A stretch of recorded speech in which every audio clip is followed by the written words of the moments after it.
Boom. And we are joined by Riquana Williams. You can call her Bay. We've got a newbie on the line. Go ahead and introduce yourself. Awesome. My name is Logan. It's nice to meet you. I appreciate you taking the time on Channel 8. I was wanted to start off with just now that you've had a couple of days to digest a loss like that. Is there any good that can come from it, or what's sort of the mental psyche now after digesting it? It's a lot of good and great that can come out of that. We could see areas where we're weak at or need to be better at and correct those, especially having yesterday and today to kind of go over it and see ourselves on film and areas where we could be better.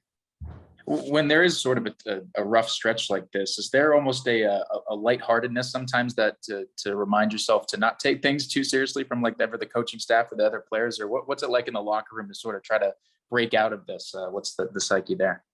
To understand that everybody is like, we're a target, at the top, and everybody want to beat us and beat us bad and embarrass us. So for us, it's staying together, focus on things that we can control. The rest, we just let it be, and just make sure we don't pull apart. That's the biggest thing, because this is basketball. You have highs, you have lows, but the biggest part is staying together.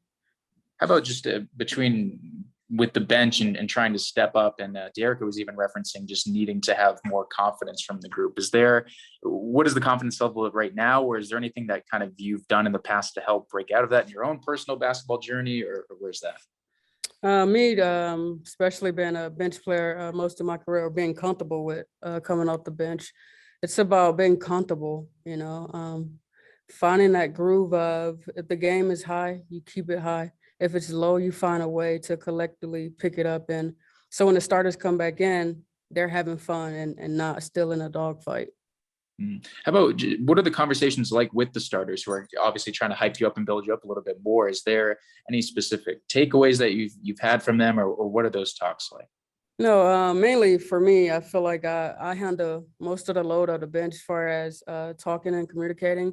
For me, I just tell them, stay ready. Like, they need us. And look within, like, remind yourself of why you're here and what got you here. Like, be great. So when you're out there, just do what you know how to do. A lot of championship caliber teams, sort of when they reflect on, what got them through it, it's usually the low points. Is there any sort of lessons or inklings that you've realized even within this tough time that you say, hey, we could use this later on, or you gotten a feel or a vibe for that? Yeah, remember this feeling.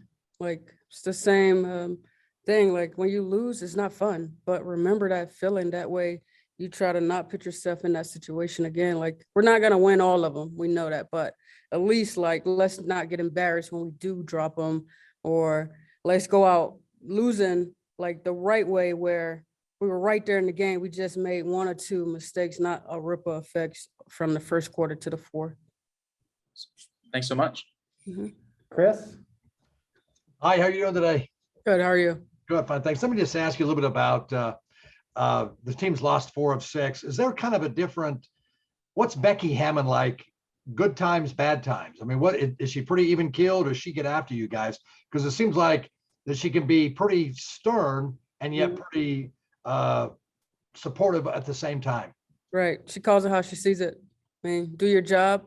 You won't have to worry about her running you. Like, we want to have fun. Like, we wanted to be in a great space, a headspace, and we know if we're doing our job, then we don't have to worry about her fussing and riding us so hard. So yeah, she's definitely, if she see it, she's gonna call it out. But if we're having fun, she too is having fun. What is she like as a head coach? Oh, she's amazing, man. She like remind me of my mom. Like, we do something bad and she was like, I'm sorry I had to do it, but I had to. Like, I need you to feel me and understand, like, we could be better. So I need you to be better. So it's like having a parent, but at the same time, she's so swaggy and so cool. Like, it makes it fun. It definitely changed the environment and the culture here. Riquana, as a bench player, do you look at it and say, boy, these starters are getting a ton of minutes, and you were injured, so it's not like you could do anything about it, but are you saying now, man, we got to get in there and help these starters and at least maintain so we don't fall back, at least maintain where we are? Absolutely. They know, all the bench players, even the starters know, when I was out, I ride everyone as well. And having a green light from Coach Becky to, if I see something, tell the player right then in the moment, like, don't wait or wait for her to say it, like, call it out, like, go to the bench and tell them, like, we need to be better because we need to help the starters. Like, if one of the people in the starting groups are down, one of the bench players need to come in and fill that void so we can keep and stay on a high. Is it almost fair to say that this team won't achieve its ultimate goal if there is no bench? I mean, the bench has got to pick up, right? Or this team's not going to achieve its ultimate goal. I'm not gonna fully agree with that because we're all one, like maybe that bench player isn't on the court, but just her echoing something in Asia's ears just enough, but the bench is very important, but I don't think it's gonna stop us from going where we want to be, but it's super important. Yeah, it just seems like those starters are getting so many minutes that as the season wears on, it's gonna drain them a little bit, it seems. Who knows? Maybe it will, maybe it won't, but it's not for us to say right now. Yeah. Hey, let me ask you kind of more on a serious tone here about Brittany Griner. And yesterday she wrote a letter to the president, and you could just sense from that letter the pleading from her to do something with not only her but the other detainees. That I mean, what are your thoughts on that whole thing and trying to get her out and trying to free not only her but the other detainees that are there?